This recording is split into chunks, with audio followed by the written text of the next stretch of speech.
Hi. So, so I was purging and I was crying, remembering both of my parents calling me crazy, and I had these, what was I saying? Oh, and I was so cold. Um, I've been just like unbearably cold lately. Which I know where that's coming from, but it was worse than I think it's been so far. And I was inside, you know what I mean? And I think it was because I'd wanted like popsicles and stuff, so I had consumed cold food. Had some hot food too, but anyway, so um, I was so cold that I literally was hopping into a bathtub full of scalding water and out and back in and out, alternately purging a little bit, and then like my brain was so cold it wasn't really working. I was like just for a minute, I'm just gonna be in the bath for a minute, like I have to get it up, but I'm so cold, It was, I mean, like, it was, like anytime any of my bearskin shows, there's goosebumps on it everywhere. I'm like fucking freezing. And it was just this moment of like, I like the cold, but I don't like this kind of cold. This is a whole different kind of cold. There's no way it could ever possibly be pleasant. It's like, it cuts to the bone, like, to use a cliche, like it's really, really bad cold, like freezing inside bones, like your bones feel like they're frozen, and my lungs feel like they're frozen, and like everything just gets all slow, like frozen maple syrup or something. Like it's fucking terrible. So I had this moment of clarity, and I was just crying, and then I just kept purging. Actually felt much better while I was binging and while I was preparing food, because I wasn't bothering to be too quiet. I definitely was not loud or anything. I didn't let like dishes clang, but um, after admitting to my dad tonight that like I am still doing it, like I and I think he knew that, but I just told him like I'm not doing it to upset you, I guess. I really, it's not that I don't want to get better. So I mean, I felt a little more at ease, I guess. I don't know if that's necessarily a good thing, but I think it is, because I felt so uptight literally that I thought I was having a heart attack a couple of nights ago. I mean, I needed, especially after tonight, to feel a little bit less like that. And I was watching this movie that my dad had rented me. Oh my god, you guys, so this is funny. So he rented like 4 movies from the library, that he thought I would like, which was really sweet. He used to do that when I was little. I remember he was the person who rented me Honey, I Shrunk the Kids, stuff like that. So this time, obviously, he's renting like horror flicks and A Mighty Heart with Angelina Jolie and stuff like that. And I like movies like that. I do. I have to admit.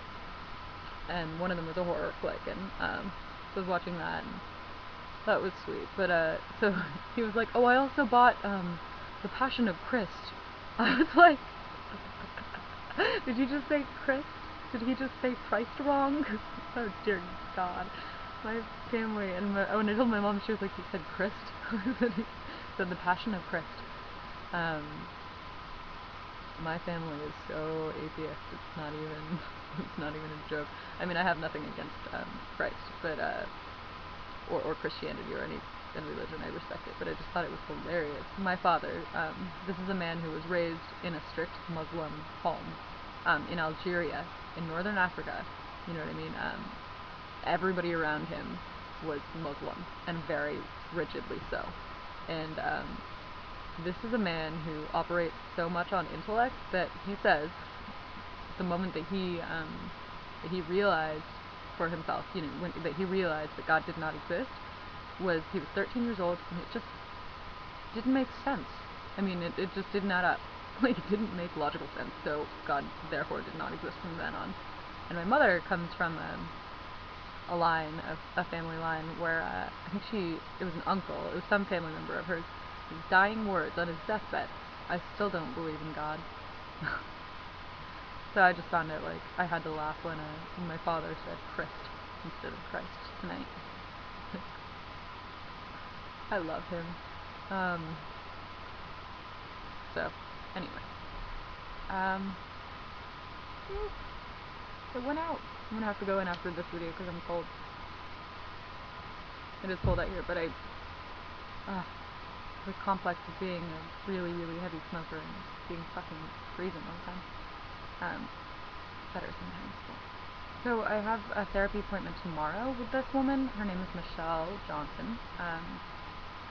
And she actually was not going to have any slots available. This was the good news. Was she and I had spoken this morning. She called me back because I called her last night. And she said that she would be happy to see me and that she would give me that low sliding scale, but that she was going out of town for the second half of this week after Wednesday, and that she was booked until then. So she would be absolutely willing to do a phone session with me on Thursday morning. And I said okay. I had to think about it because, you know, and she said, you know, it is kind of weird to do the first session, phone session, like, I've never done that before, but it sounds like you really do need to, like, get in with somebody pretty quickly, and there's a lot going on, and I said, yeah. So then she called me later on in the day, and said, I had a cancellation tomorrow at 2 o'clock. You want to come in? And I was like, yeah, sure, I'll come in for therapy, why not? Thank God, you guys. So that was really good news. That's a positive to focus on from today. Or yesterday, because it's fast approaching 3:30 in the morning. So,